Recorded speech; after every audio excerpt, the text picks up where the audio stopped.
Новое дополнение «Чары морских глубин» напрямую продолжило сюжет Atomic Heart. Кроме сюжета, оно привнесло в игру, естественно, новые бои. В этом видео я хочу отсортировать эти бои по сложности. Как вы помните, в основной кампании я бросил себе и многим другим ютуберам настоящий вызов.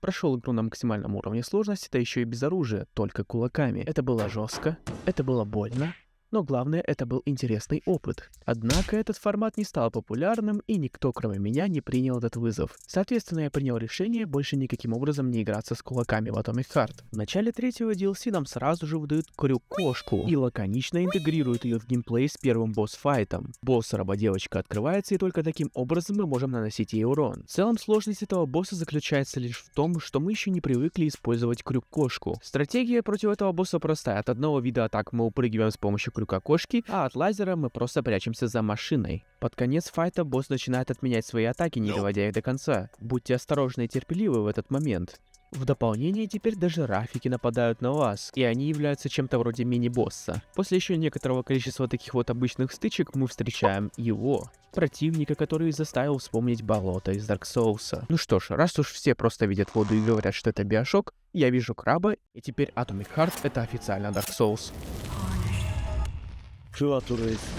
Краб. Вот уж не ожидал снова встретить этих крабов. Он устроил мне настоящую битву. И это он только один. На самом деле, в пылу сражения я, скорее всего, не замечал этих штук сверху, за которые можно уцепиться. В бою нужно ждать, пока краб откроется, и только потом дамажить. Как мне показалось, этот файт был слишком долгим, но спустя какое-то время у меня наконец получилось его одолеть. Следующее по сложности сражение мне очень запомнилось, потому что сначала мы атакуем кучу вот этих вот врагов, которые лезут на нас из всех щелей, но это еще не конец. Ведь расправившись с огромной кучей врагов, на нас все-таки вылазит огромный краб. И причем он не один, еще маленькие крабики. С воздуха все это дело прикрывает робот. Что это такое вообще? Это легально, нет? Спустя кучу времени мы наконец уничтожаем все. И я рад нашей следующей победе. В еще более сложном бою, то есть в следующем, разработчики пошли дальше. Помимо огромного краба и маленьких врагов, каждые несколько секунд поле становится полностью электрическим, и нам нельзя стоять буквально на полу. То есть нас принуждают использовать крюк-кошку. В этом бою большой краб научил кидаться своими маленькими крабиками, это вообще жесть. Но зато выглядел этот файт поистине эпично. И вообще финальный босс всегда должен быть самым сложным, да, но на самом деле тут я даже не знаю, предыдущий файт с вот этими крабиками, большим крабом, электричеством тоже достаточно сложный.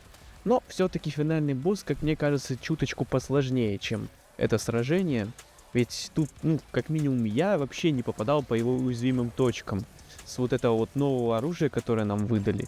То ли у него такая сложность плохая, то ли у меня, скорее всего, второе. В битве с боссом мы используем, как я думал, весь арсенал, но на самом деле нет. Моя вот эта вот ешка, то есть огненный взрыв, почему-то не работал вообще на босса. Но зато крюк-кошка вообще сильно выручал нас в этом файте. У босса, соответственно, две стадии, обычная и когда все падает, но в целом особо ничего не отличается, в том плане, что нам нужно все время попадать по вот этим вот кругляшкам, уворачиваться от всего, чтобы выжить. Музыка, атмосфера, все такое, средний уровень, как мне кажется. На крабах мы уже закалились и научились уворачиваться с помощью нашего крюка-кошки, так что теперь финальный босс для нас не особая проблема. Под конец вот эти вот штуки очень сильно напрягают, из-за них нужно тратить патроны, потому что они самонаводящиеся летят в тебя. Перед боссом главное запастись аптечками, и все будет нормально. Это был мой топ сражений в новом дополнении для Atomic Heart. Пишите свое мнение в комментариях, подписывайтесь на канал, с вами был Малурчик.